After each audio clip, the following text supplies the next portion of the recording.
This is the Men of High Value channel. My name is Joseph Darling. Today we're going to talk about semen retention and masculinity. I love masculinity, and it's kind of hilarious. We got a comment the other day. It was me and my brother sitting in the car driving, and there was a guy who commented on it on a different channel, like a different platform, and he said, "Oh, look at that, two gay guys talking about masculinity." I just thought that was hilarious. You see, we're still feminine, but we're still progressing on our way, on our journey towards complete masculinity. We gotta understand that everyone starts at a different place in time. I was massively feminine before, guys, massively, okay? So if I can progress to where I am right now, I'm not even close to where I want to be when it comes to masculinity wise, then you can too. Now, it's important to understand, though, that we're not striving to become massively masculine and like becoming buff, even though that's probably what's going to happen to the most of us if we actually start applying the correct principles. However, that's not the goal. It's not becoming buff and that we can protect and we can provide and all those things. The key thing that we're trying to establish here is emotional stability. That's the masculinity that we're after. So no matter what happens around you, no matter the circumstances, you are the masculine one. You're the one who's emotionally stable and you can handle everything. I had a fantastic lunch with one of my friends today, and he was talking about how the things that he's, kind of learned from me, but also his own progression in life has made it so that he's more masculine in his life and he has massively more emotional stability than the people around him. And he was on the bus with his with the girl, and then suddenly there was like three kind of drug addicts that were on the bus, and they were like spilling beer all over the bus. And the bus driver, he stopped the bus, and he like went back there and he was like, "Hey, stop doing that, get off the bus." And then they started becoming really offended, really offensive, and like rude. And suddenly it turned into a ruckus. Like the bus driver went back to his seat and he locked the doors and called the cops. Okay, so now these drug addicts become freaking they freak out massively, right?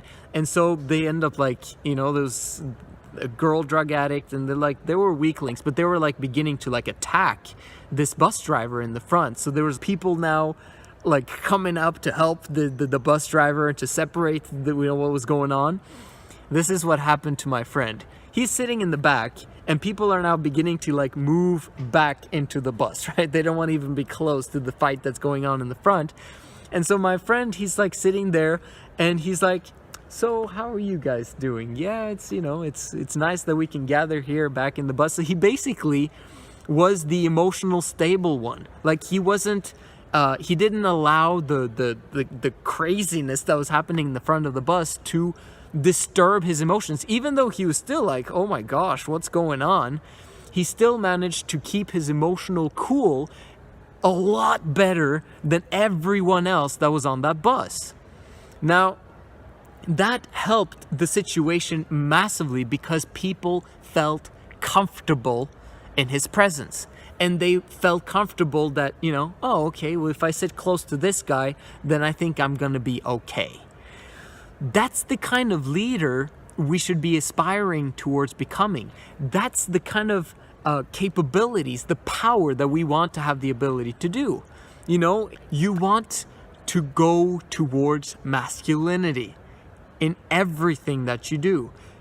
And the most basic definition of masculinity is to be in control of your emotions, to be emotionally stable.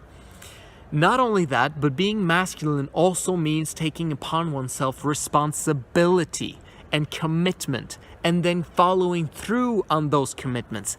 That's masculine.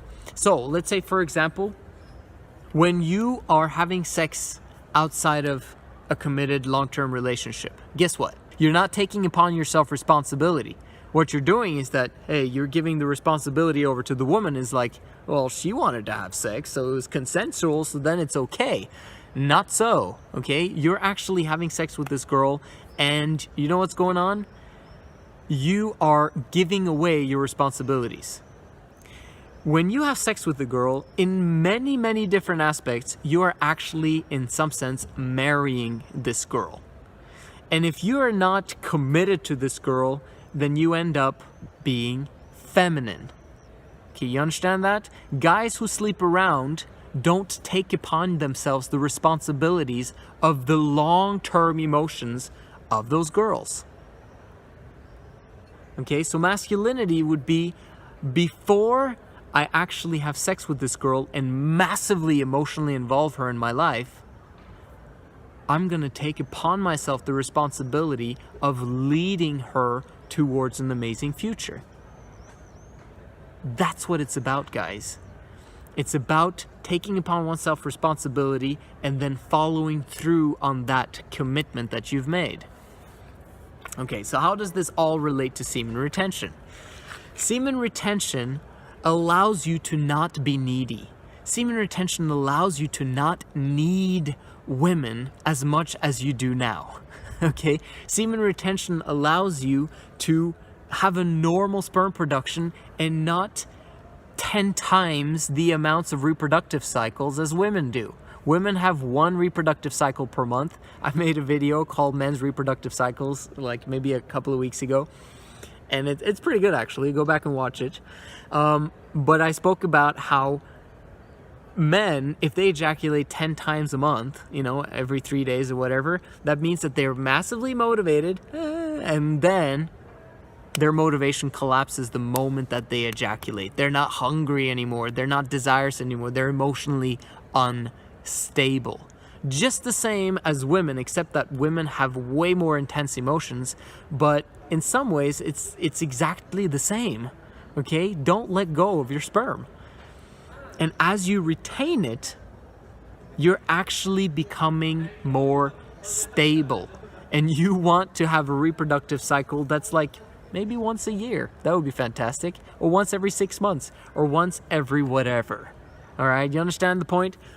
You weren't designed to ejaculate on a daily basis. You weren't designed to ejaculate every 3 days or every week. Men were designed to actually retain it.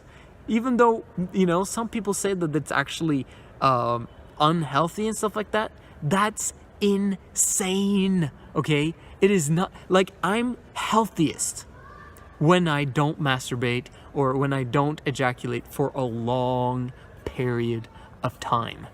Like, I'm fired up, excited about my life and my health, and I just feel better overall every single time I go for a long time without ejaculating. And you should too. Man, I love this concept. When you practice semen retention, your testosterone levels increase naturally. When you practice semen retention, you will no longer have erectile dysfunction. When you practice semen retention, you're actually going to have a lot more morning wood. That's a health sign. When you practice semen retention, your drive, your excitement for life is also going to increase. You're just going to feel better about yourself in general, man. You're going to feel like a man. It happens over time, though. Okay, so how is it possible that guys that don't practice semen retention actually have a lot of testosterone and have a lot of drive and have a lot of motivation in their lives and also accomplish their goals? Because there's a very few people who actually practice semen retention. Semen retention is for multi-millionaires and billionaires, okay? Those are the guys who practice semen retention. I can promise you that. Even though they don't tell us about it, I know that they do that stuff, okay? They just don't want to share it with us. But the normal guys, okay, that actually manage to become successful without semen retention, what's the secret for them? Very often, if you look at those guys, it's because they have some form of consistency going on in their lives. Okay, so let's give you an example. Let's say a guy, he doesn't practice semen retention. However, he's like, in terms of attracting girls into his life, girls think that his sexual market value is approximately maybe 7, 8, 9s, okay? Those guys are able to get girls, right? And it's easy for them to get girls because they're, you know, quite good looking, and they feel that they have power over those that are not as good looking. And maybe they've practiced their games, you know, like they actually go out and meet girls and get better at that and stuff like that. Not only that, but they also more popular. They grew up in school being popular, and that alone helped them to get the best girls. And eventually they started having sex with girls, and now that they have sex with girls, they can easily blame those girls and move on to the next girl because there's so many girls available for them. Okay? Those guys might not be practicing semen retention. However, they're being continuously motivated all the time from the fact that they're sleeping around. So you kind of have the option. Should I be sleeping around and getting massively motivated all the time from the fact that I do sleep around and I have confidence, whatever, blah, blah, blah. But then you'll also blame girls all the time and move on every time that something's wrong with them, or if they blame you, you'll also move on. Or you can choose semen retention where you don't sleep around and you don't have to be a 7 or 8 or a 9 in order to attract women. Come on, guys. Just practice semen retention. It's the best. This is the Men of High Value channel. My name is Joseph Darling. I'll see you in the next video.